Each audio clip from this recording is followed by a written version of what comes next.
Hola Iglesia, gracias por acompañarnos hoy en Café Church. Prográmate con todas las actividades que tenemos preparadas para ti y tu familia. Del 27 de septiembre al 8 de noviembre, todos los martes a las 7:30 de la noche estás invitado a participar del taller gratuito Hablemos Claro. Aprenderemos a desarrollar habilidades comunicativas para mejorar nuestras relaciones. Y seguido de este taller, iniciamos a las 8:30 p.m. nuestro maravilloso discipulado 12 Pasos. Los miércoles nos volvemos a encontrar para elevar a Dios oración y agradecimiento. Nos vemos en el templo a las 7:30 de la noche. Y los jueves son un tiempo especial para tomar herramientas y mejorar nuestras relaciones en los grupos café. Los solteros se conectan a través de Zoom a las 7 p.m. y las parejas a las 8:30. No te los pierdas, están buenísimos. Nuestros niños son muy importantes en Café Church, por eso vamos a cerrar el año con una gran fiesta familiar en nuestro Soul Fest. El domingo 30 de octubre tendremos circuito de juegos, premios, caramelos y hamburguesas para adultos y niños después de nuestro servicio dominical. Recuerda que es un evento gratuito y cada adulto se hará responsable de sus niños durante las actividades. Somos Café Church, enfocados en el siguiente nivel. Te contamos cómo hacer tus donaciones en Café Church. Si prefieres, hazlo de manera tradicional, depositando tus diezmos y ofrendas durante el servicio. También puedes utilizar los canales online enviando un texto al 84321 o ingresando a la página web www.cafechurch.cc, haciendo clic en el link Donar. Sigue disfrutando de nuestro servicio. Muy bien, iglesia. Como ustedes ya vieron, mientras los servidores pasan, usted puede ofrendar. Quiero recordarles solamente dos cositas en esta semana. Es siempre recordarles el miércoles nuestro tiempo de oración. Como iglesia saben que es uno de los pilares fundamentales de nosotros como iglesia y es nunca dejar de orar. La Biblia dice que no debemos de parar de orar y eso es algo que siempre desde que iniciamos ha estado en el ADN de lo que es Café Church, la oración. Así que sé que cada miércoles hay un grupo de unas 30 personas se reúne para orar. Si usted no lo ha hecho, le invito a que venga. Es una hora donde podemos disfrutar de un tiempo de adoración, un tiempo de oración, un tiempo de intimidad con Dios y seguimos buscando. Y como usted ya lo vio en este video, el 30 de octubre pues tenemos nuestro acostumbrado Soul Fest.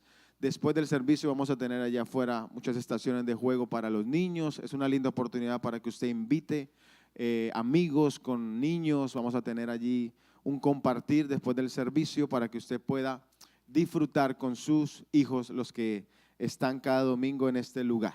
Así que recuerde estos dos eventos o este próximo evento que tenemos y el día miércoles nuestro tiempo de oración.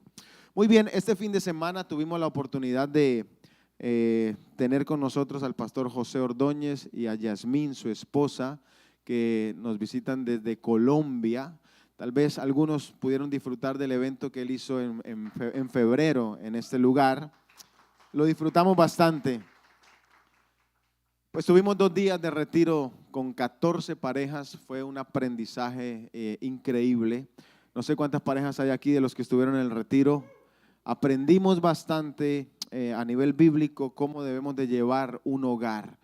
Fue un conocimiento, sabiduría que Dios les ha dado a ellos y pudimos recargar herramientas para todo esto. Hoy damos gracias a Dios porque ellos se encuentran en este lugar y bueno, Él va a ser el encargado de traer el mensaje. Así que le doy una bienvenida y un aplauso al pastor José Ordóñez. Gracias. Hola, buenos días. Hola, buenos días. Bravos. Ve, mi amor, mi esposa los va a saludar. Va a saludar a la iglesia porque ya tuvimos la oportunidad de estar con todas las parejas. Buenos días. ¿Cómo han estado? Ay, qué alegría estar acá. De verdad que para nosotros siempre es una enorme alegría poder acompañarlos y de verdad que estuvimos con un tiempo maravilloso el fin de semana y nos alegramos porque nuestro deseo es siempre ver que la gente se apasione por Jesús, que se apasione, que crezca, que lo conozca. De verdad que vale la pena, y gracias por estar acá, y sé que cada uno de ustedes con sus familias, con sus hijos, con todo lo que tienen, hacen eso, venir a la iglesia para aprender, para luego ponerlo en práctica, ¿verdad? Entonces es una alegría siempre. Gracias por la invitación, Dios los bendiga y dispongan el corazón porque hay mucho para aprender y para que Dios nos hable. Dios los bendiga. Bueno, muy bien. Yasmín tuvo la oportunidad de, en el seminario para parejas, de darles a ustedes, a los que estuvieron, su testimonio. Yo ahora voy a dar el mío, ¿ok? ¿Hay alguien aquí de Colombia? No, más o menos que conoce. Ok, ok. Bueno, muy bien. Dentro de las cosas que hablaba Yasmín, hablaba cómo nos conocimos, cuál es el pensamiento acerca de todo lo que el Señor ha hecho en nuestras vidas. De pronto, cuando yo empiece a contar algunos apartes de lo que fue mi infancia, mi adolescencia, mi juventud, usted se va a identificar, le va a quedar fácil identificarse porque pues que somos latinos, ¿no? Entonces uno puede hablar de un barrio, puede hablar uno de la pobreza. Cuando uno habla aquí en Estados Unidos, o los americanos pueden escucharlo a uno predicar, pues les parece un poco raro, etéreo, ¿no? Porque uno habla de cosas que solo los latinos vivimos. Usted llega aquí a los Estados Unidos y usted, ¿qué hago yo con la señorita que me sigue a todo lado donde yo voy? Ok. Ya vi que me va a seguir. Amor, una chica me está persiguiendo. Entonces, cuando uno viene aquí y le habla a los muchachos o le habla a la comunidad americana, o cuando uno le habla uno a personas nacidas o llegadas desde muy temprano a los Estados Unidos, y uno cuenta la historia de su infancia, la historia de cómo vivimos, a muchos se les hace extraño. De hecho, yo creo que a ustedes les ha pasado que cuando les va a hablar a sus hijos, ustedes dicen: en mi barrio no había, el baño quedaba lejos, no había agua, tocaba ir a la tienda. Uno va a la tienda y fiaba. Mi mamá me pegaba con palo, con correa, con rejo. O cuando uno les cuenta, el profesor me pegaba. ¿Los profesores nos pegaban o no? Por eso. Sí, te daba el calvazo así, te pegaba con regla, con palo, con juguete. Cuando uno salía a la calle y habían otros niños con los que uno jugaba y se embarraba, ¿verdad que sí? Y tenía sus maras, sus bolas, usted cuenta cosas como esas, y los chicos criados aquí apenas hacen, ¿no? Ni siquiera dicen ¿qué? Dicen ¿what? ¿What? ¿Sí? O sea, les parece raro. Pero cuando uno tiene la oportunidad de encontrarse con otro latino que viene de un país en donde están las costumbres con las que uno se crió, ¿verdad? Entonces uno como que se identifica y puede entenderlo un poquito más. De hecho, porque hay cosas que mi esposa y yo intentamos contarle a nuestros hijos, y a ellos les parece una de dos: o que uno les está tomando el pelo, o uno está haciendo broma, o uno está exagerando, ¿verdad? Uno exageraba. Es que al teléfono le ponían candado. Su mamá le puso, la mía le ponía candado hasta la nevera, o sea, cadena a la nevera. Imagínese un niño americano aquí que vaya a abrir la nevera y esté con candado, o sea, que esté con una cadena para que no se coman lo que hay dentro. Para nosotros era un privilegio tener comida, para ellos hay que obligarlos a que coman, porque eso es como un castigo, obligarlos a comer a ellos en un país donde hay mucha abundancia. Entonces, bueno, para mí es mucho más fácil hablarle a una comunidad de personas adultas, y es bueno hablarle a esta juventud que está aquí adelante, porque pues ellos, me hago eco a lo que muy seguramente los papás le dijo: valore lo que tiene porque usted no sabe lo que tiene, ¿verdad que sí? Valore, porque yo no tuve eso, no teníamos esas posibilidades. Entonces, nosotros llegamos aquí a los Estados Unidos y yo ya era pastor de jóvenes, ¿no? Cuando llegué aquí ya en Casa sobre la Roca me ordenaron como ya pastor de familias. Empezamos a ejercer el pastorado junto con mi esposa. Y cuando veníamos de Colombia traíamos una historia de todo lo que nos había pasado. Una historia de dos personas que se casaron en medio de mucha pobreza, mucha necesidad. Yo nací en el seno de una familia disfuncional, en el seno de una familia donde mi papá era muy mujeriego, tuvo muchas mujeres, tuvo hijos con otras mujeres. Estoy lleno de medios hermanos y hasta el último de sus días tenía su novia, su compañera de momento. Nosotros no fuimos pobres solamente porque mi papá era un latonero. Un latonero, no sé, un latonero son aquellos que machucan latas. O sea, que los autos estrellados los reparan, porque esa es otra cosa, ¿no? Aquí un carro se estrella y van y lo cambian por otro y nuevo y ya. Allá hay que repararlo, latonearlo, chapero se dice en algunos lugares, ojalatero se dice en otros países. Bueno, mi papá andaba siempre en un taller. Las primeras versiones, ahora que estuvimos es porque quiero decirles que estuvimos anoche en clase de sexualidad. O sea, los que no fueron se lo perdieron. Tuvimos clase de sexualidad y yo, por ejemplo, las primeras cosas que aprendí de carácter sexual las aprendí en un taller, que eran las conversaciones que mi papá tenía con el mecánico, con el pintor, y esas conversaciones tenían un bajo nivel cultural y un bajo nivel de conocimiento y un alto grado de lascivia. Crecí además con una madre maltratante, como muy seguramente los latinos que están acá la tuvo. Mamá que creía que la letra con sangre entra, entonces que había que golpear a los hijos para que los hijos pudieran aprender, ¿no? Y uno llegaba a contarle, la profesora me pegó, y mamá decía, y ojalá le dé más duro para que aprenda. Sí, de ahí venimos, sí.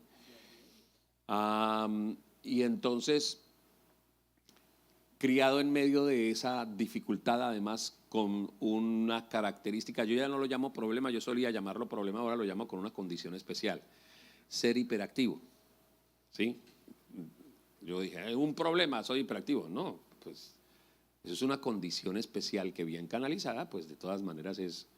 La Biblia está llena de hiperactivos, de gente hiperactiva que Dios utilizó para hacer grandes transformaciones. No somos un descuido de Dios.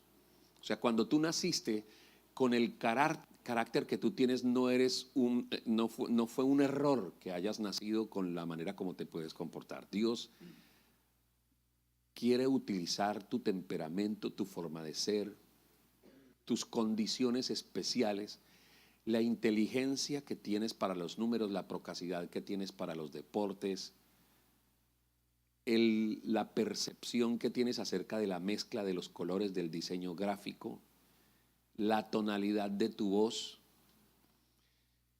la estatura que tienes, el color de piel, todo. Eso hoy en día yo digo, puedo ver que de todas las cosas que rodean la vida de José Ordóñez está la mano maravillosa de Dios propendiendo siempre porque se cumpla el objetivo y el sueño que Dios ha puesto para uno, ¿ok?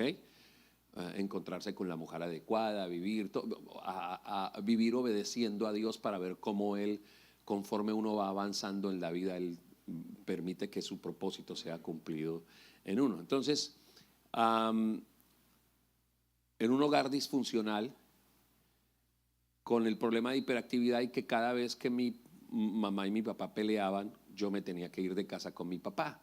O sea, mi mamá decía, yo me quedo con estos 5 acá. Mi mamá tuvo 6 hijos con mi papá. Usted llévese a ese. Entonces me tocaba irme con mi papá, ¿no? Me iba a vivir donde las tías. Entonces mi papá, y eso era un problema para las tías, porque las tías, cuando me veían llegar a la casa de ellas, Dios mío, sufrían porque yo era un problema, un niño hiperactivo, no se podía quedar quieto y en fin. Crecí con una muy baja autoestima porque siempre se me dijo que yo no servía para nada, ¿no? Fui comparado con mi hermano, porque mi hermano sí traía buenas notas, porque tenía un comportamiento que parecía que a todas luces era bueno. A ver, a los chicos que están acá, los jóvenes y los que nos están viendo por la internet a través de la señorita que está persiguiéndome ahí, los jóvenes que están viendo, en mi época se consideraba que los niños buenos se dividían en dos grupos: niños que traen buenas notas del colegio y niños que no traen buenas notas del colegio. Trae buenas notas del colegio y eres bueno, y vas a tener futuro y vas a lograr. Trae malas notas y de ti no esperamos absolutamente nada. La libreta determinaba y dividía los grupos buenos y los grupos malos. Por eso hay que decirle a los jóvenes, ¿no? Agradezcan mucho que nacieron en una época en donde es mucho más entendible y donde existen muchas inteligencias. O sea, en mi época era el inteligente y el bruto. El inteligente, el que suma bien, lee bien y saca buenas notas. El bruto, el que le va mal en la libreta. Hoy en día un niño puede llegar, tiene unas calificaciones bajas, pero tiene una inteligencia, le llaman inteligencia deportiva, ¿no? De hecho, los que tienen inteligencia deportiva los becan. Ese man no suma. O sea, no sabe sacar una raíz cuadrada, pero encesta desde lejos. Ya a ese le pagan la universidad, ¿vio? Inteligencia deportiva, inteligencia artística, inteligencia cognitiva. Eso hay un modelo de inteligencias porque el ser humano se ha dado cuenta que hay muchas maneras de expresar la importancia que tenemos como seres humanos. Pero provenimos de esa generación en donde usted tiene que tener buenas notas y no sirve para nada. Y yo no era el tipo de las buenas notas. Yo no era el niño de que mi mamá dijera, wow. Siempre las mamás se preguntaban eso: ¿qué puesto ocupó tu hijo en el salón? Si estabas dentro de los primeros 5, la petaste, o sea, ya estás bien, ¿no? No era ese. Por lo cual nunca se esperó nada de mí, como de pronto nunca nadie esperó de ti. ¿Qué fue lo que dijeron de ti en tu infancia? ¿Cómo te marcó tu mamá? Que además, aquí uno no se trata de poner en el patíbulo a la mamá. Uno no viene y dice, ay, ¿cómo viene a hablar de la mamá? ¿Cómo viene a hablar mal del papá? No vengo a hablar del sistema, de la generación en la que uno fue criado, ¿ok? Y parte de lo que nosotros enseñamos en la escuela para padres es decirle a las mamás y a los papás: tú no puedes juzgar a los muchachos pidiéndoles que ellos se comporten como una generación a la cual no pertenecen. Como a ti te criaron, tú no puedes intentar criar a los muchachos de hoy en día, porque eso es improcedente. Y máxime nosotros que provenimos de Sudamérica, de países subdesarrollados, cuando llegamos aquí a los Estados Unidos intentamos educar a nuestros hijos con los rudimentos y no funcionan, porque es un lenguaje el que están ellos recibiendo en la escuela, en el high school, en el middle school, ¿verdad que sí? Y otros son los que uno tiene en la casa, porque así fue como a uno lo enseñaron. Pero llega uno a un país, nosotros tenemos una diferencia abismal en cuanto a cómo fue criar nuestros 2 primeros hijos, porque fueron criados gran parte en Colombia. Pero cuando los 2 menores están criados en los Estados Unidos, y uno nota la diferencia impresionante, porque a veces uno no tiene el mismo poder de influencia en los menores. Yo perdí mi capacidad de influenciar a mis 2 hijos menores. Mis hijos mayores me preguntan todo a mí, yo soy su héroe, yo les hablo de geografía de Colombia, les hablo de cómo funciona la vida, comen lo mismo que yo comía, porque fue lo que la mamá les preparaba, no lo que en el colegio ahora empezaron a darles, ¿cierto? O sea, los menores comen pizza, comen todo lo que sea americano, les llama la atención, no comen un sancocho. ¿Me creen que no comen sancocho? ¿Ah? Un sudado de mazorca, una pepitoria, un cabro santanderiano, no comen. ¿Me cree que ellos comen pollo y dejan el cartílago en el hueso? Yo digo, hermano, ¿está desperdiciando todo el pollo? ¿What? No se comen la cola del pollo, la pata del pollo, el pescozo del pollo. O sea, no comen pollo. ¿Me entiende? O sea, son tan distintos. En cambio los grandes sí, ay, que la mamá les haga el sudado, el caldo con la arepa y eso, disfrutan. Entonces hay una brecha cultural, una brecha educacional, una brecha nutritiva, o sea, son totalmente distintos. Entonces uno a veces tiene que trabajar con los padres aquí diciéndoles: no intentes educarlo como si fuera colombiano y como si estuviéramos en los años 70, por favor, a ver. ¿Ah? Entonces, a mí me sucede una quiebra importante en mi vida, un dolor, un tremendo dolor en mi vida a los 16 años. La poca estabilidad que tenía mi familia, ¿no?, se quiebra, se rompe porque un día mi papá y mi mamá deciden separarse. Pero el día que mi papá se divorció de mi mamá, se divorció de nosotros, porque mi papá nunca asumió su rol de responsabilidad, por lo menos desde la parte económica. No la asumía estando en casa, no la asumía en propiedad mientras tenía una relación con mi mamá, mucho menos la iba a realizar luego que se fue del lado de mi mamá. Cuando mi papá y mi mamá se separan, sucede una diáspora para los hijos. Cada hijo, siendo hijos aún muy jóvenes, ¿ok? Ahora me van a perseguir también por detrás, Dios mío. ¿Qué hago? Yo aquí tengo miedo, pastor. Estoy rodeado. Entonces, escuche, sucedió una diáspora y la diáspora era así. Cada hijo, a su temprana edad, a su joven edad, tuvo que resolver su vida. Para mi hermana, que tenía 8 años, para mi hermana, mi papá era su héroe. Porque para las niñas, a esa edad, su papá es su héroe. ¿Verdad que sí? El papá es. Yo hoy en día veo que mi hermana está llegando a los 50 años o tiene los 50 años y yo todavía le veo rasgos en la personalidad de ella que todavía son consecuencia de que un día mi papá dijo: me voy, y se fue y nunca más volvió a aparecer en su vida. Parte de todo lo que hacemos con Yasmín, de predicar a las familias, ese ímpetu que le ponemos a dictar seminarios de matrimonios, escuelas para padres, tiene que ver con eso, con que uno fue testigo de lo que sucede en la vida de un hijo cuando unos padres se separan. El esfuerzo de este fin de semana tiene que ver con eso, que uno les habló a las parejas, es para que los hijos no tengan que pasar. Si logramos evitar como iglesias, ¿sí?, que cada día haya más divorcios, que haya menos divorcios, que evitar que haya más divorcios, sí, o sea, que hayan menos divorcios, que hayan menos hogares disfuncionales, que hayan menos hijos siendo abandonados por sus padres, sin tener quien los oriente, quien los guíe. Si como iglesia logramos que Jesucristo llegue al corazón de las familias, de los papás y de las mamás, que exista algo que tiene que ser importante en la vida del ser humano: el temor a Dios, el temer a ofender a Dios, a vivir alejado de las reglas que el Señor nos da para formar una familia.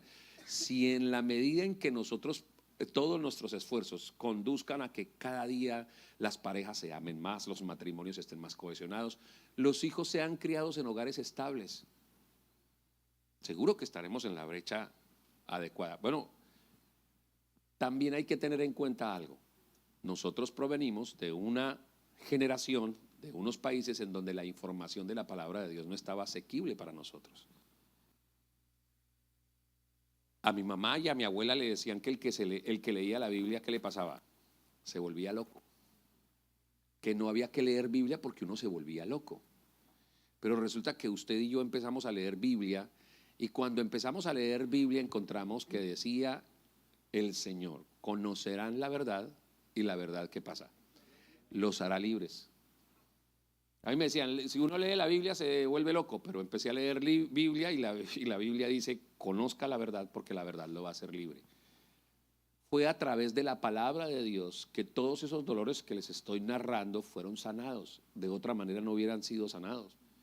Fue a través de una relación con Jesucristo, fue a través de una relación que el Espíritu Santo empezó a hacer cosas en mi vida que, gracias a Dios, hoy me dan la oportunidad de estar adelante, de haber sanado heridas muy dolorosas, como ese día en el año 1984, cuando mi papá Yo tenía 15 años y medio cuando mi papá decide irse.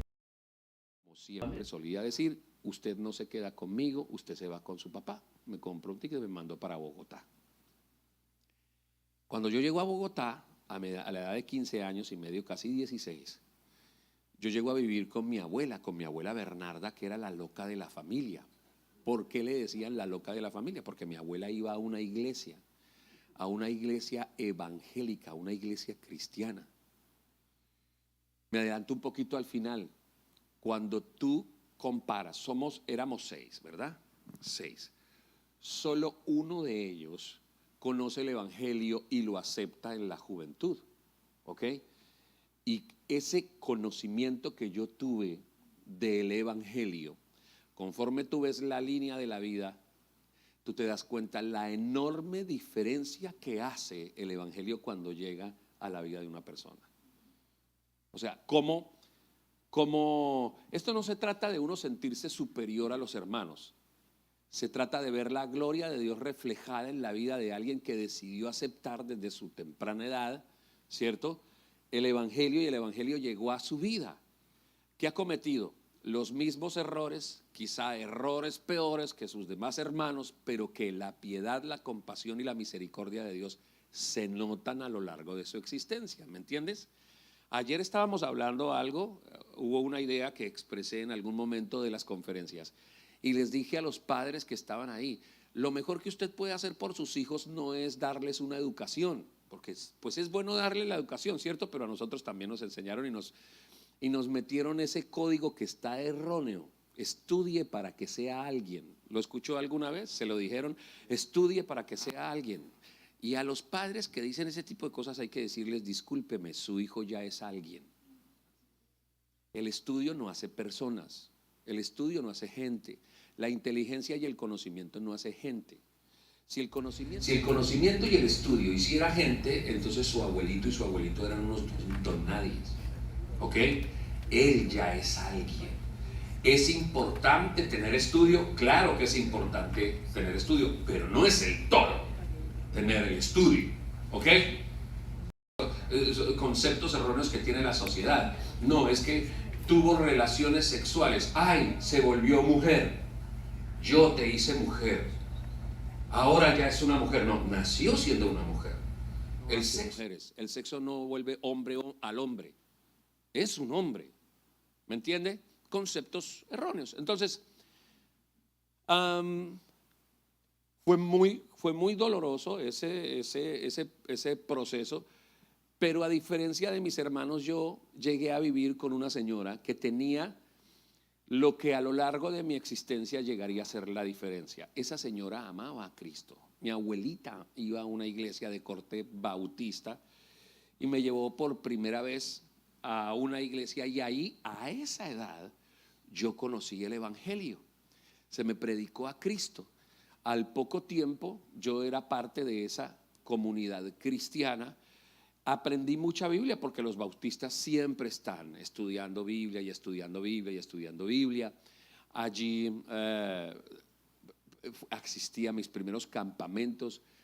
Allí me sucedieron cosas maravillosas, como por ejemplo, Dios me regaló amigos. No te canses. Yo necesitaba amigos. Siempre he sido un tipo solitario. Me ha gustado la soledad. O sea, no tengo problema con estar solo mucho tiempo. Desde niño fue así. Pero tuve 2 amigos.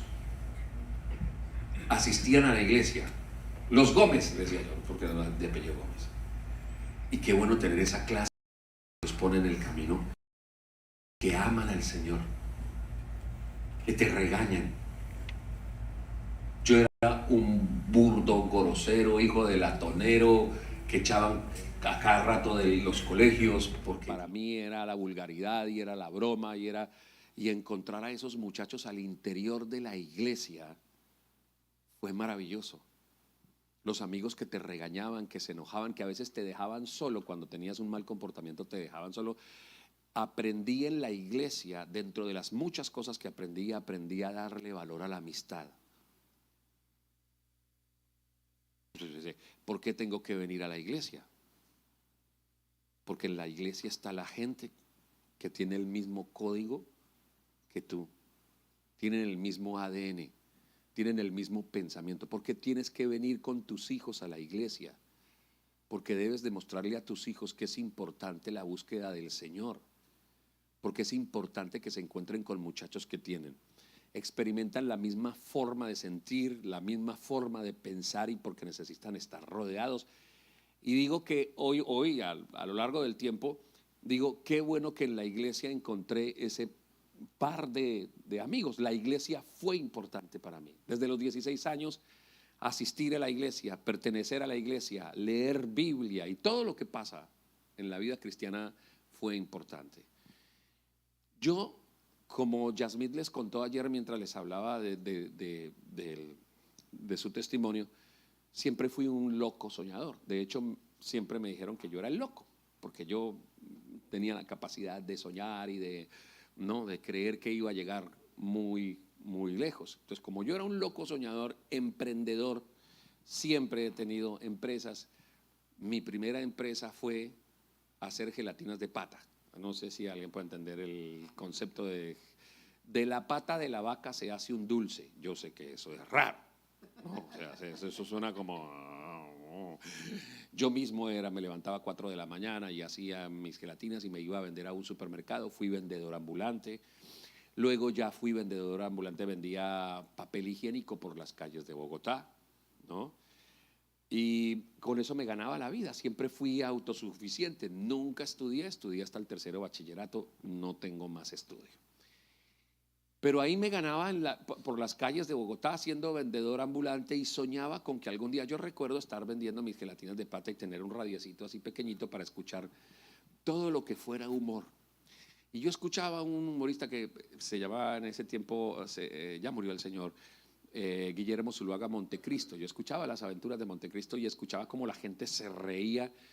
Y cuando yo vendía mis gelatinas, yo escuchaba a ese señor y yo soñaba como que yo era el que estaba ahí y esas risas y esos aplausos me pertenecían a mí. Soñaba con ser comediante, pero lo amaba la comedia. Tenía facilidad para imitar a los profesores, para imitar a todos les sacaba risa, broma, chiste. Y un día en el año 87 me dio por ir a Sábados Felices, que es el programa más famoso que existe en Colombia con respecto al humor. Y empecé a participar y quedé campeón al final del año 1988. O sea, me gané un carro, un automóvil, que me robaron a los 15 días. ¿Ok? Yo nunca había tenido nada en la vida y de pronto me gano algo haciendo humor. ¿Sí? Mi papá me dice, no, pero, o sea, mi papá escribía lo que yo decía en televisión, entonces nos fuimos por mitad. Él cogió la mitad, vendimos el auto y él cogió la mitad del dinero y yo cogí la otra mitad, pero él empezó, vamos a comprar un taxi. Bueno, dimos toda la plata para comprar un taxi y nos robaron todo ese dinero. Entonces volví a quedar otra vez en la calle. A raíz de eso, de esa pérdida económica que tuve en mi vida y que fue un golpe duro, o sea, fue duro, dije que no regresaba a la iglesia y me fui. Y dije yo, nunca más cristiano, porque si así le va a los cristianos, si así trata a Dios a los hijos, ¿cómo tratará a los de afuera? Así que, y me fui. Me habían rechazado todas las niñas, nunca tuve éxito con las niñas, jamás. Mi hermano tenía éxito con las niñas porque era alto, blanco, jugaba fútbol, era de los populares del colegio, campeón interbarrio de boxeo, o sea, era un buen boxeador. Ese tipo se quitaba la camiseta y tenía ese vientre marcado, Dios mío, porque pues los Ordóñez siempre hemos tenido el vientre marcado, ¿no? O sea, ¿de qué se ríen? Pregúntele, amor, cierto que yo tengo el vientre marcado por el calzoncillo, de adelante me marca, me da.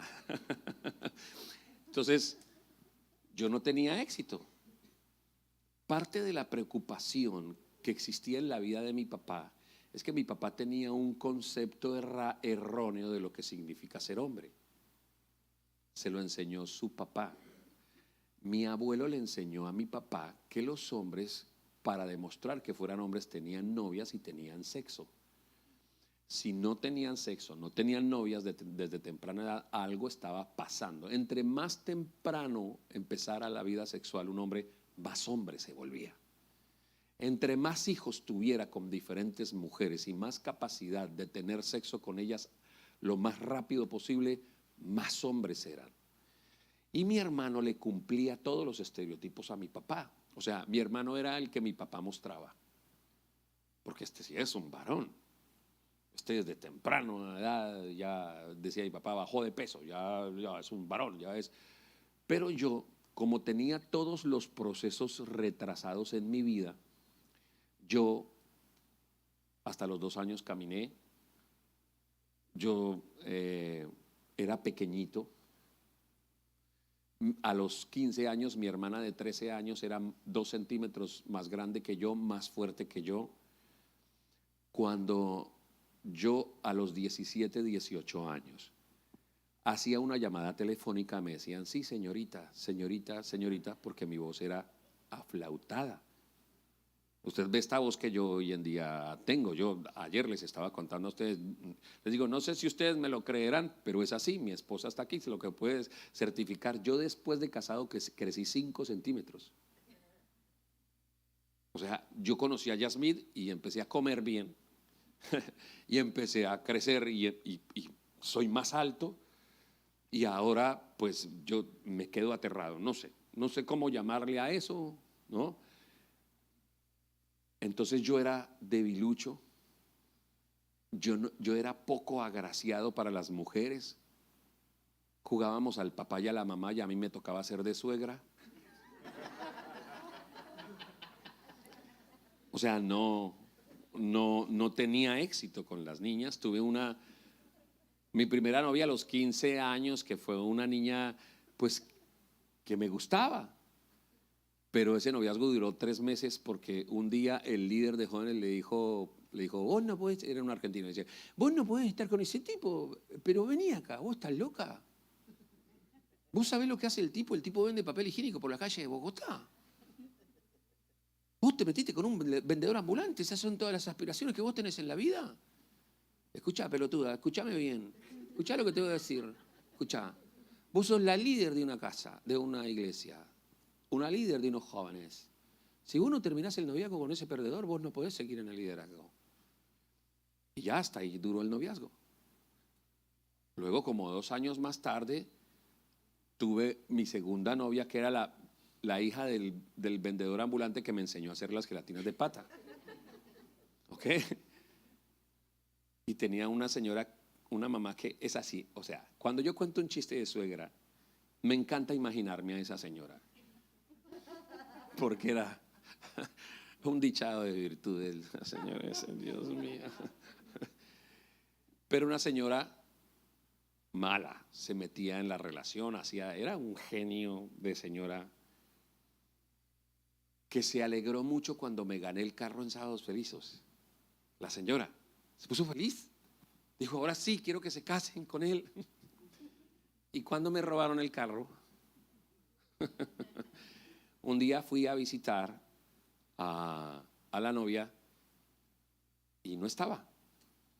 La señora salió y me recibió afuera y dijo, no está y no va a estar para usted nunca más, porque le compré un tiquete de una flota y la mandé a otra ciudad y no le voy a decir a cuál ciudad, porque usted es un perdedor, Bernardo.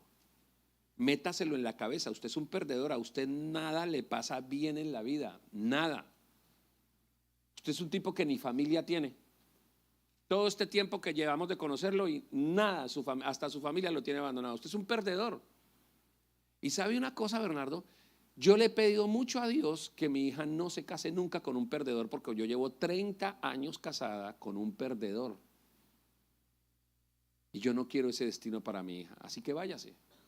Váyase, lo mejor es que se vaya. Y me fui de Bogotá a Bucaramanga y allí en Piedecuesta conocí a Yasmid, a mi esposa. Ella no les contó ayer, que cuando nos conocimos, pues yo estaba en una situación precaria. Ella no les contó que ella me daba de comer a mí. A veces como que tenía el presentimiento 3, 4 de la tarde de que yo no había comido nada en todo el día y se iba hasta mi casa que quedaba por allá arriba, 17 cuadras más, y me llevaba algo de comer. Me veía sin palbús, ¿verdad, mamá? Ella conoció un pobre joven lleno de sueños que estaba mal. Lo mismo, una casa vacía, sin familia, porque yo era el problema de mi familia y porque además en mi familia, después de esa diáspora que se dio cuando mi papá se fue y mi mamá agarró a vivir su vida descuidando en gran parte el cuidado de sus hijos, y cada hijo intentó sobrevivir a como diera lugar, y yo desde los 16 años pues asumí el rol de mi vida. Me tocó a los 16 años, sin estudio, sin plata, sin conocimiento, sin familia, vivir la vida, asumirla, vivirla, vivir solo, sacarla adelante. Y eso encontró Yasmith. De hecho, cuando Yasmith y yo nos casamos, solo una persona de mi familia vino a mi matrimonio. Entonces, imagínate, ¿qué sentirías tú si tienes papá, mamá, 5 hermanos y te casas y solo viene la chismosa, no más? O sea, a mí en el matrimonio no me entregó ni la fiscalía. O sea, ¿me entienden? Y Yasmith preguntaba, ¿y su familia? ¿Y su papá? ¿Su mamá? Ella encontró un hombre completamente solo, sin nada. Sin nada. Nosotros nos casamos y ella pobre, bien pobre, yo pobre, bien pobre, y nos juntamos nuestras pobrezas.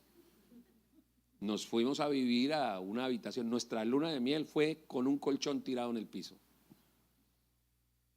Ahí vivimos un tiempo, con un colchón tirado en el piso. Cuando pude comprarle cama le dio vértigo. Yo le compré cama y un mareol. Toma, Brian, ¿no? Que ya. Mi suegra le dijo, porque notó que como que no había mucho para comer y como ella estaba embarazada, entonces le dijo, no, pues vénganse a vivir acá conmigo. O sea, yo recién casado, los 2 primeros años de nuestro matrimonio, fui un superhéroe, fui Superman, supermantenido.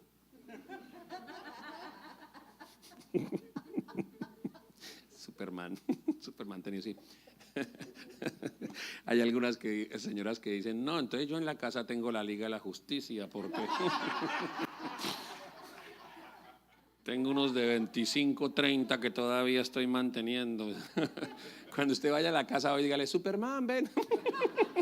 No le digan, yo Superman. Mis superhéroes, las superhéroes de mi casa. Bueno, en fin.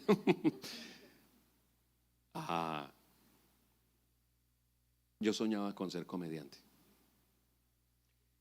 Cuando le conté mis sueños a Yasmith, como les dije en el seminario del matrimonio, Yasmith fue mi primera aliada. Me dijo, lo vas a lograr, porque tú eres único en el mundo. Tenía yo la primera aliada incondicional en mi vida. Me agrada ser pastor de familias y de matrimonios hoy en día, porque con conocimiento de causa le digo a los hombres, ni te atrevas a perderla.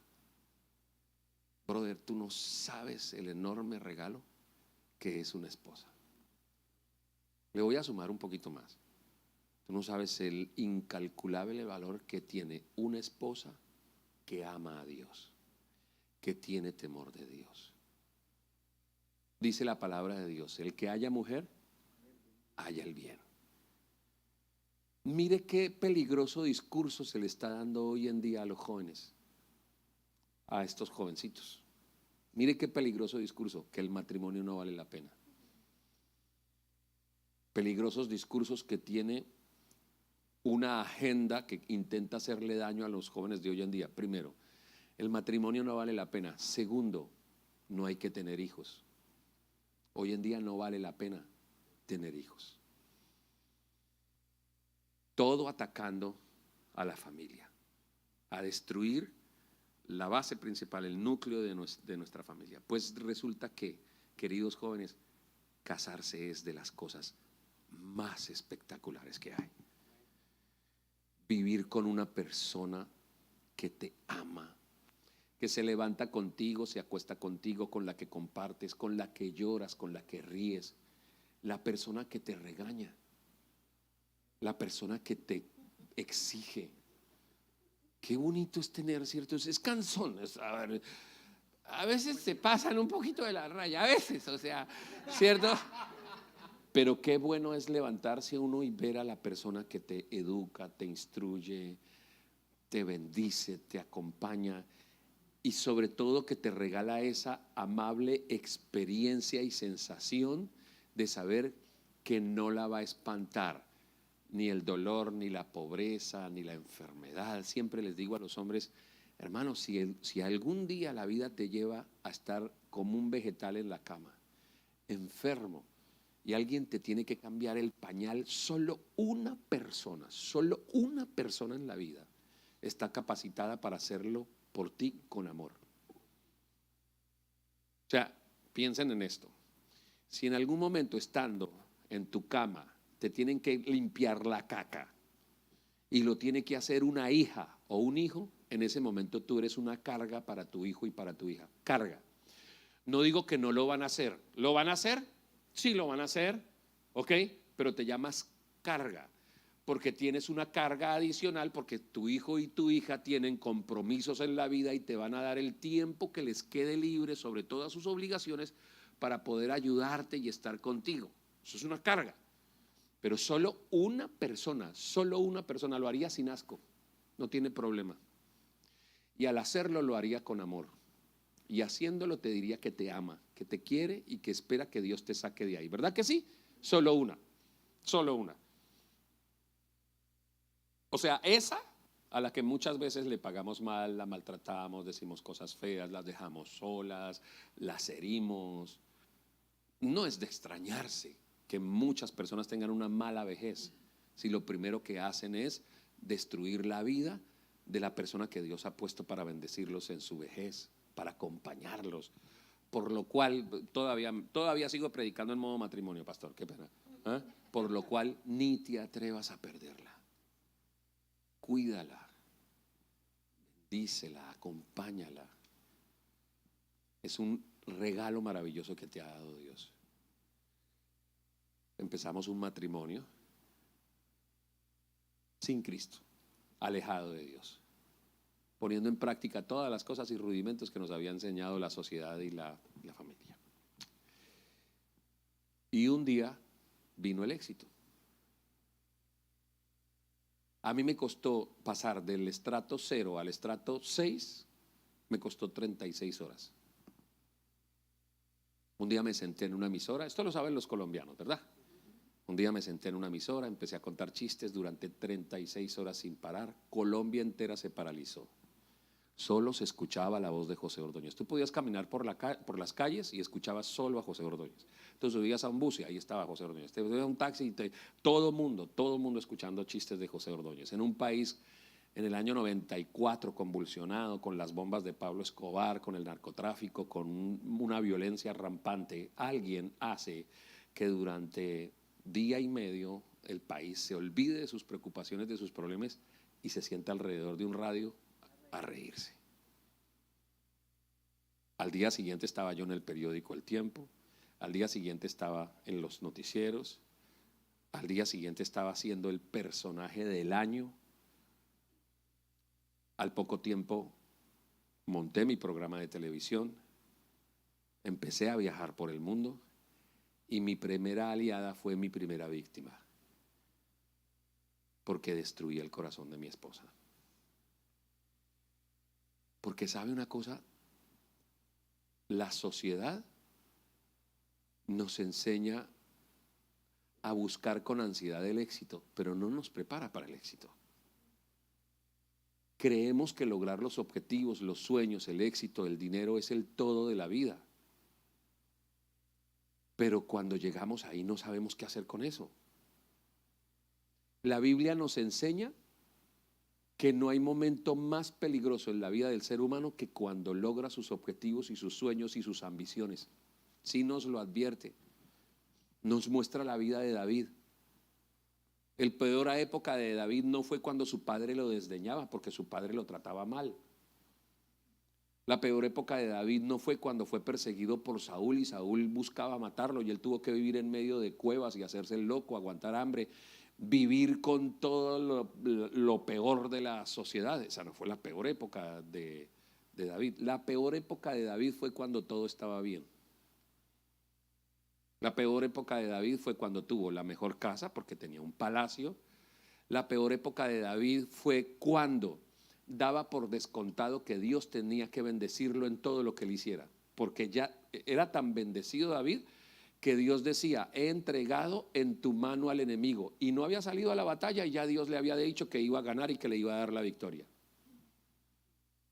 Esa fue la peor época. La peor época es la del éxito. La peor época es cuando tenemos todo a la mano, cuando no le estamos, cuando perdemos el sentido y el valor y nos hemos olvidado de lo mucho que Dios nos ha bendecido en todas las áreas, porque era un hombre que vivía bien. La historia nos cuenta, dice que un día él se levantó, dice: en el tiempo cuando los reyes salen a la guerra, David se quedó en el palacio. O sea, él dijo: yo voy a mandar a la guerra al ejército, que de todas maneras ya Dios dijo que yo ganaba y yo sé que gano, entonces vayan. Dice que se levantó de tarde, por la tarde, o sea, durmió todo el día y luego empezó a caminar por el terrado. ¿Sabe qué es caminar por el terrado? Es pavonearse viendo todos los éxitos y todo lo que Dios le había dado. Imagínense lo que pasaría en la mente de David, diciendo: qué barraco que soy yo, mire todo esto, lo que he logrado, todo esto. Y empezó a verse él como la fuente de su propio éxito. Y fue el momento cuando ve a Betsabé y empieza toda la degradación y toda la peor época en la vida y en la existencia de David. Y una vez, como pastor, uno no tiene que andar diciéndole cuidado al que está pasando por una situación complicada. A veces uno tiene que andar más cuidando a aquel al que le está yendo bien, porque ese es el que está en la línea de fuego. Cuídate de tus éxitos, porque la vida te prepara para perder, pero la vida no te enseña cómo vivir en el éxito. Esas sillas vacías, todas estas sillas vacías, muy seguramente cuentan la historia de alguna vez de alguien que vino necesitando que Dios le diera una respuesta, y cuando Dios respondió, la silla se quedó vacía y la gente se fue. Y uno le dice: pero no te hemos vuelto a ver. No, estoy ocupado, es que ahora tengo negocio, ahora tengo trabajo, ahora tengo, porque lo primero que pasa cuando viene el éxito es olvidarnos de Dios. Qué complicado es, ¿verdad? Que aparezca todo. Bueno, ahí estaba yo. 36 horas después subí 6 estratos sociales. Si le preguntas a mi esposa cuál es uno de los días más tristes de su vida, ella le va a decir: oh sí, sí lo recuerdo.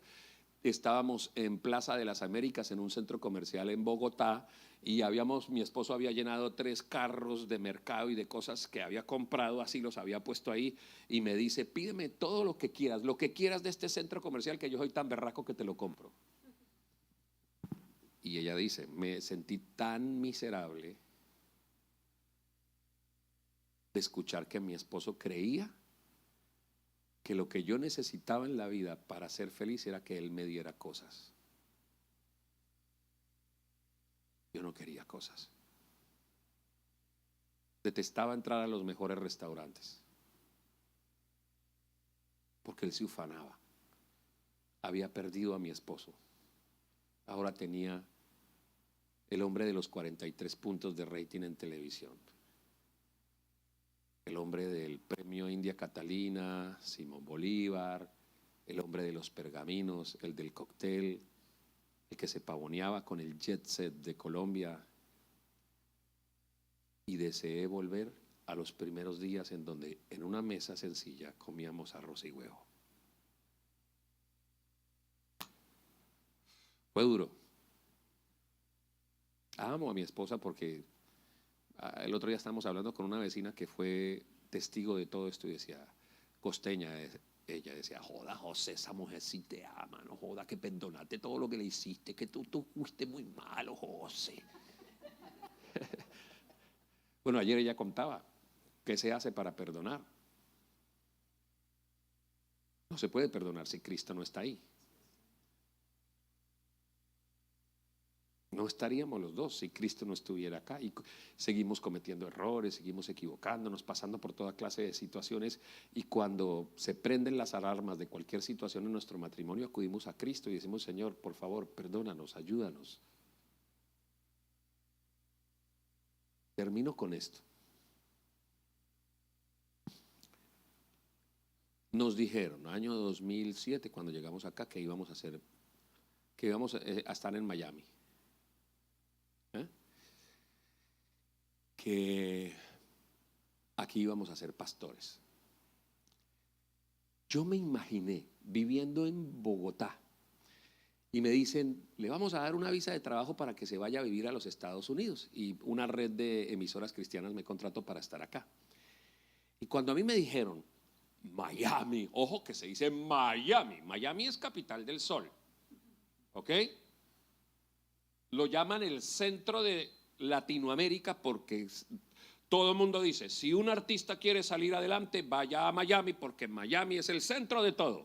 Es la conexión del Caribe y Suramérica y Centroamérica con Norteamérica, con el paso a Europa. Es que Miami es Miami. Y a mí en Miami me la pintaban con unas palmeras y con un sol y tanga y playa y automóviles y la brícoli. ¿Sí o no? ¿Cómo nos imaginamos Miami? Entonces, cuando a mí me dijeron que yo iba a Miami, yo me imaginé que la gente en Miami era la gente más feliz del mundo. ¡Wow! Vamos para donde vive la gente más feliz.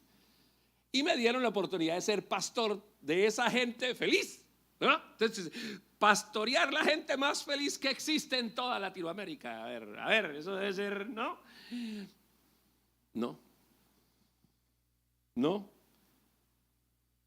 Cuando empezamos con mi esposa a ayudar a las personas que viven en Miami, que asisten a una iglesia que se supone que no tenían problemas, nos encontramos con problemas más profundos, más hondos, más dolorosos y más difíciles de resolver que los que encontrábamos en Colombia.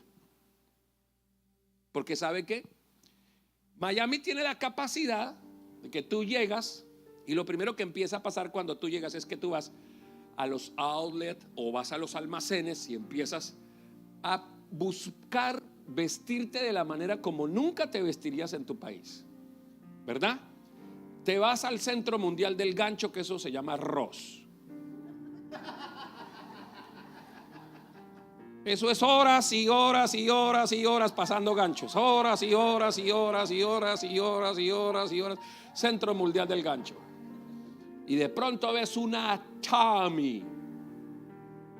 Una Tommy en mi país vale por lo menos $500,000. Eso significa que eso es el salario de una persona que gana el mínimo, un salario de 15 días de trabajo. Esos 15 días de trabajo, esa Tommy que nunca se pondrá el creído de mi tío, que es el rico de la familia, me cuesta media hora de trabajo en los Estados Unidos. Porque esta berraca está en $5.99. Y empieza el modelo de conversión económica. Recién llegamos acá, ¿cierto? Uno dice $5.99 vienen siendo como $20,000, ¿verdad que sí? Y usted convierte y usted se la compra. Ay, uno empieza a vivir acá con esta gente que se supone que es la gente más feliz del mundo. Pues claro, uno como no va a estar feliz del mundo. Eso usted en su país, para que le den un crédito en un banco, usted tiene que demostrar que no necesita el crédito, ¿sí o no? O no, para que me dé el crédito le demuestro que no necesito el crédito. Esos son fiadores y que tengo solvencia y que uno dice, a ver. Y usted llega aquí a vivir en una casa en donde eso suena. Cuando entraban esos papelitos en ese tiempo, ¿no? Entraban por debajo de la puerta. Y yo podía aplicar a tarjetas de crédito. ¿Qué es esta maravilla? ¡Ay! No, eso no entrábamos con la Yasmina a cualquier almacén y eso pagando en la caja. Le dicen, no aplica a una tarjeta de crédito. Ay, no, aquí salen hasta en los paquetes de Chitos. Eso aquí las tarjetas de crédito, eso todo el mundo le está ofreciendo tarjetas de. Yo que nunca tuve tarjeta de crédito, me saco una tarjeta de crédito, no una sino dos, y voy y abro una cuenta bancaria y adivine, me llega por debajo de la puerta así un papel que dice dealer, cómprate el último Cadillac del año 0 pesos, llévatelo, ven, no tienes crédito, no importa. No tienes green card, aquí te ayudamos a buscar la green card. Si nos compras el último Pontiac, el último Hyundai, el último modelo 2024. Porque es que vivimos en un país tan consumista que el modelo 2023 sale en el 2022, ¿o no? Usted que andaba con una flechita, un celular, ay Dios mío, que eso para que le cogiera señal. Y aquí usted solamente tiene que ir y comprarse el iPhone, la última generación del iPhone, y usted sale con, o sea, al mes de una persona que llega a los Estados Unidos, que tiene más o menos modos, usted llega y tiene carro, una casa con piscina. A ver, ¿usted cuándo tuvo casa con piscina? Acuérdese de su infancia, de su juventud, la casa con piscina. Y coge su iPhone 14, 17, no sé en qué generación vaya, ¿cierto? Y usted llega y eso y se toma esa foto con esa piscina al fondo, pensando, cuando la vea mi prima, la medio casita en la que vivo, y me suba en mi carro, porque es que uno aquí llega, uno ve unas, como dicen los mexicanos, una troca. Es la troca, que me compro mi troca. Usted ve una Ford 2500, una Raptor con unas llantas anchas, altísima, negra, vidrios polarizados, y eso suena, ¿sí o no? Eso llega a ese barrio y se va a abrir esa puerta y usted dice, ¿se va a bajar un americano de 2 metros? ¿Qué? Se baja un hondureño así de chiquito.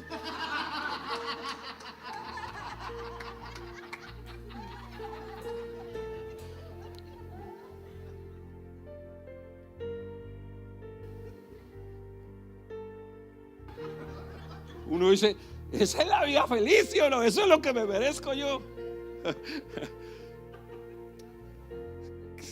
Ahorita me van a dar allá todos los hondureños. ¿Cómo que chiquitos, desgraciado? Nada, yo les estoy así aquí haciendo un favor a ustedes, créanme. Los estoy poniendo a pensar en cosas que ustedes no piensan, porque el mundo consumista hace eso con nosotros. Y uno empieza a trabajar. Y para pagar tu iPhone, para pagar tu casa, para pagar tu troca, para ir de nuevo al Centro Mundial del Gancho y estar comprando y haciendo, comprando, lo primero que haces es que tienes que buscar un trabajo. Pero como son muchas las cuotas de lo que tú tienes que pagar, este mismo país te da la oportunidad de tener un part-time. O sea, que tú terminas de trabajar y te vas a trabajar. Y puedes tener hasta 3 trabajos. Hasta 3 trabajos en un país como estos, para pagar el status quo y lo que tú has dicho que siempre te has merecido en la vida, y para demostrarle a la otra gente que está en tu país y a todos los que te humillaron cuando estabas en tu país que tú sí podías, ¿verdad que sí? Tú quieres demostrarle que, y para darle la oportunidad que cual que quiera venir a mi casa para que vea que yo vivo en Miami, y mostrar lo que no soy a gente que no me interesa con plata que no tengo. Se supone que esas familias son felices porque él tiene, pero ella dice, si él tiene, él trabaja y él se compra, ¿por qué yo no puedo tener también mi carro? ¿Por qué no puedo comprar mi iPhone? ¿Por qué no puedo? Yo también salgo y trabajo. Y aquí trabajan los dos. Tienen 6 empleos porque son 3 part-time. Se ven en las noches cansados, se entregan el rezago de lo que ha dejado el mundo del consumo. Ayer lo estábamos hablando de la manera como educábamos a nuestros hijos, ¿verdad? Salimos, trabajamos, decimos que los hijos van a estudiar en colegios como los que nunca había, ni en Ecuador, ni en Perú, ni en Colombia, ni en Guatemala, ni en Honduras. Y te paras delante del colegio que le pagas a tu hijo y tú dices: ay, ya hubiera yo querido tener este edificio, parece el palacio gubernamental de mi casa, de mi país. No, esta escuela es más bonita que todos los edificios que hay en mi país. Y piensas cosas como estas: mi hijo debería agradecerme lo que yo estoy dándole. Y sí, tú le estás dando muchas cosas, excepto un papá, excepto una mamá. Porque no tenemos tiempo ni para la esposa, ni para el esposo, ni para el niño, ni para la niña, porque estoy trabajando para pagar, porque te quiero dar todo lo que yo no tuve. Yo creía que la gente más feliz estaba aquí en el sur de la Florida, y me he encontrado con gente miserablemente triste, que se hace eco a lo que mi esposa me dijo ese día en el centro comercial. Qué miserable creer que lo que yo necesito para ser feliz en la vida es estar rodeada de cosas. Cuando llegues ahorita en la tarde a tu casa, ¿sí? Mira el automóvil del que te bajas, mira la casa que Dios te ha dado, mira el conjunto residencial, pasa por la piscina, abre la arrocera porque la olla te hace sola el arroz, abre tu nevera y mira la que está llena de lado a lado. Pavonéate por la construcción y por el mundo que tú mismo te has diseñado, en el cual andas buscando la felicidad. Y luego de todo esto, pregúntate: ¿verdaderamente eres feliz con tu esposo, con tu esposa? ¿Verdaderamente tienes tiempo para pasar con tu hijo, con tu hija? Yo he escuchado, no una versión de una mujer, he escuchado versiones de varias esposas que se derrumban en el escritorio de consejería de las iglesias de Miami diciendo: maldita sea la hora en que pise este país, porque aquí gané cosas pero perdí a mis hijos, porque aquí logré cosas pero perdí a mi esposo, porque aquí mi hijo entró a la drogadicción. Maldicen la hora de haber pisado la tierra del tío Sam. Y es verdad, viven bajo la bendición del tío, no bajo la bendición del padre. Yo les decía ayer en el congreso de matrimonios: ¿quién te dijo que Dios es americano? ¿Quién te dijo que Dios solo vive aquí? Yo lo hice. Yo destruí la vida de mi esposa. Yo creía, como ustedes y como muchas personas, que a uno de los hijos tiene que pagarles un buen colegio y que los hijos deberían rendirme pleitesía porque ellos comen, se visten y tienen lo que yo nunca tuve. Y un día me di cuenta que no. Un día, con mi hogar y mi vida destruida, recordé que a los 16 años entré a uno de los lugares más maravillosos que tiene este planeta. Una pequeña iglesia de unos 80 metros cuadrados, con unas bancas de madera, en donde un señor llamado Mario Hoyos se paraba en el altar y hablaba de cosas sencillas como esas. Me habló de Cristo. Soy un pecador, me equivoco todo el tiempo, hago cosas tontas. Pero cómo fue de maravilloso ese día a los 16 años, cuando pasé por primera vez adelante en una iglesia y le dije: Cristo, necesito que seas el centro de mi existencia. Y ahí, en el año 1997, con mi hogar destruido, sin mi esposa, sin mis hijos, tuve que regresar algún día. ¿Sabe por qué? Porque el Señor Jesús dice que nos da la paz que sobrepasa todo entendimiento. Yo creía que iba a lograr esa paz que conocí en la juventud, la iba a lograr en el éxito, en el triunfo, en el logro de mis objetivos. Uno tiene que advertirle a veces a la gente: ni te atrevas a ir a tomarte unas vacaciones lejos de Dios.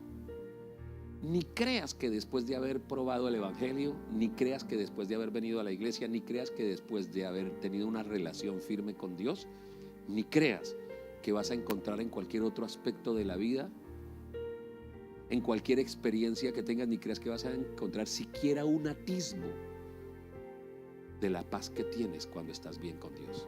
Pero no la vas a encontrar.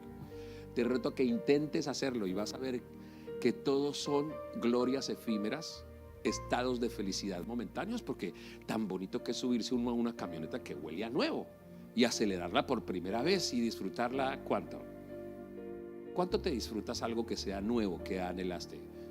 2, 3 días, una semana, un mes. ¿Cuánto te dura?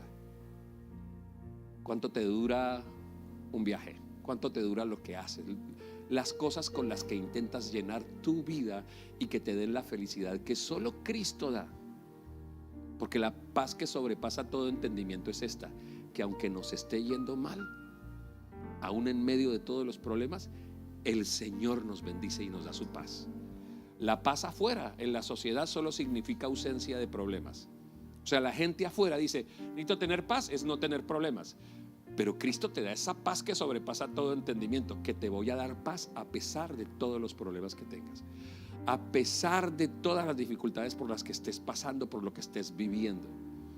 Porque no le he pedido al Padre que te quite del mundo, estás en el mundo y en el mundo encuentras aflicción. Pero si miras la cruz te das cuenta que yo llevé la aflicción y la crucifiqué en el madero del Calvario. Yo he vencido la aflicción. Tan bonito que es. Mire el versículo, como les decía ayer, el versículo más manoseado de la Biblia, el apóstol Pablo diciendo: todo lo puedo en Cristo que me fortalece. Tan bacano que es ver una persona que sabe ser rica y sabe triunfar. Eso cuesta en la vida, eso se llama madurez. Saber que puedes ganarte todo el dinero del mundo, todo el éxito del mundo, que todo está perfecto en tu vida y aún así vienes con la humildad, adoras a Cristo, sirves a Cristo y sabes ser rico con los ricos. Eso dice el apóstol Pablo.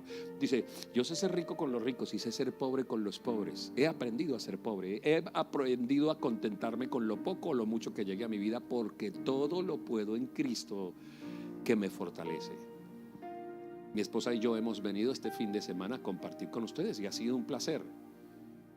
Yo les he compartido ahorita parte de mi experiencia en la vida. Solo queda por decir: ama a Cristo, vive para Él. No importa la situación que te encuentres, te estás equivocando, andas tibio, frío, caliente, acércate a Cristo. Vive para Él. Estás endeudado, empobrecido, exitoso, adinerado, ¿cómo estás? No importa. Todo eso se tiene como estiércol, como basura. Todo pasa. La palabra de Dios dice: el hombre es como la flor del campo. Hoy es, mañana no es. Por eso nada de lo que te rodee te puede causar la felicidad, ni además, si no lo tienes, que te dé tristeza. Solo ama a Jesús. Cuando Jesús sea el centro de tu vida, querido joven, vas a ver cómo, mientras empiezas a envejecer, empiezas a hacer la diferencia.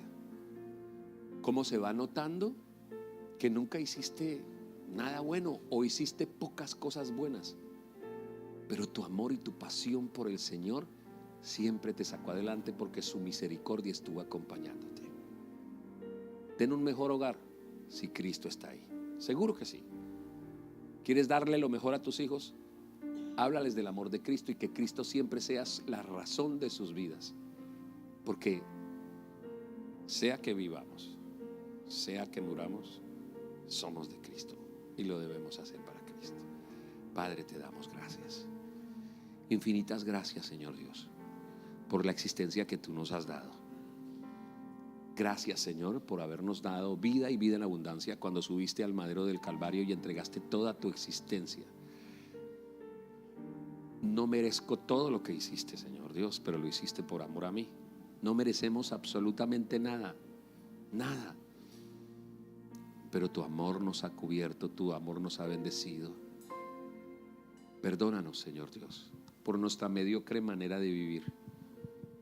Qué bueno que no dependemos, Señor Dios, de la fuerza de nuestro brazo, ni de cuán benevolentes ni buenos somos. Dependemos es de tu gracia inmerecida y de tu amor inmerecido para con cada uno de nosotros.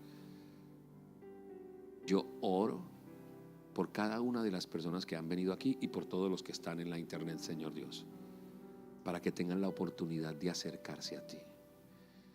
Por eso, para cualquier persona que esté en este lugar, en este templo, y para cualquier persona que esté viéndonos a través de la internet o más allá del tiempo pueda ver este video, solo le invito a que si nunca has tomado una decisión por Jesús, o si te está pasando como me pasó en alguna oportunidad a mí, que sí tuve la oportunidad de entregarle mi vida a Jesús y sin embargo andaba de hijo pródigo, como quiere que sea, si lo haces por primera vez o ya lo has hecho en otras oportunidades, pero hoy quieres regresar al camino del Padre, repite conmigo esta oración. Di después de mí: Señor Jesús, estoy tan arrepentido de todo lo que he hecho mal. Necesito que tu gracia inmerecida cubra mi vida y que me permitas ver la majestuosidad de lo que hiciste en la cruz por mí. Tu sangre cayendo gota a gota que me limpia de todo pecado. Tu cuerpo escarnecido y desnudo en el madero del Calvario, que significa que pagabas al Padre toda mi deuda. Y yo me comprometo a partir de este momento, Señor, a vivir para ti. Y yo decido volver a tu camino, decido regresar a tu senda. Decido reconocer que soy un vil pecador y que necesito que me limpies, Señor Dios, que me levantes nuevamente y me pongas en la senda adecuada. Y yo me comprometo a servirte y a seguirte todos los días de mi vida hasta que yo me muera o hasta que tú regreses. En tu nombre he hecho esta oración. Amén. Dios los bendiga.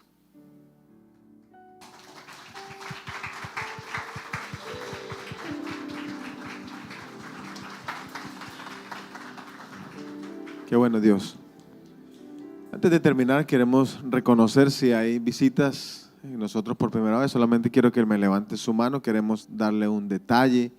Tenemos una persona aquí con nosotros, así que le voy a pedir que siga a Estelita. Mira, ella te está levantando la mano, ella te va a dar un detallito. Ahora mismo puedes levantarte y acompañarla. Iglesia, el resto de los que estamos aquí, recuerden, me alegra mucho ver a Miriam. Qué bueno que estás aquí. Gracias por... Sabemos que Miriam es el nombre correcto, ¿no? Carmen, perdóname, Carmen. Sí, estoy como... Es parecido, ¿cierto? Carmen. Yo vi que Javi me quedó como que no, es Carmen, perdóname. Que ya estás de regreso, que estás bien después de una operación. Sé que hay personas que están cumpliendo años. Quiero que se pongan de pie, solamente queremos felicitarlos. Sé que Lauren está cumpliendo años hoy. ¿Hay alguien más que está cumpliendo años? Solamente, a ver, Ruth está cumpliendo años. ¿Quién más está cumpliendo años? La nena de Walter está cumpliendo años. Así que les felicitamos a todos. Y bien, vamos a quedar despedidos en esta tarde ya. Señor, te damos gracias por la palabra de hoy, por el pastor José, por su esposa Yasmín. Gracias por este fin de semana que pudimos disfrutar, aprender, Señor, y ahora que salimos de este lugar te pedimos como siempre que nos lleves con bien, Dios, que sea una semana hermosa, una semana donde podamos disfrutar la vida, que es un regalo que tú nos das cada día, Dios. En el nombre de Jesús, amén y amén. Pueden saludarse, vamos a disfrutar cantando esta última canción. Bendiciones, nos despedimos de las personas por internet.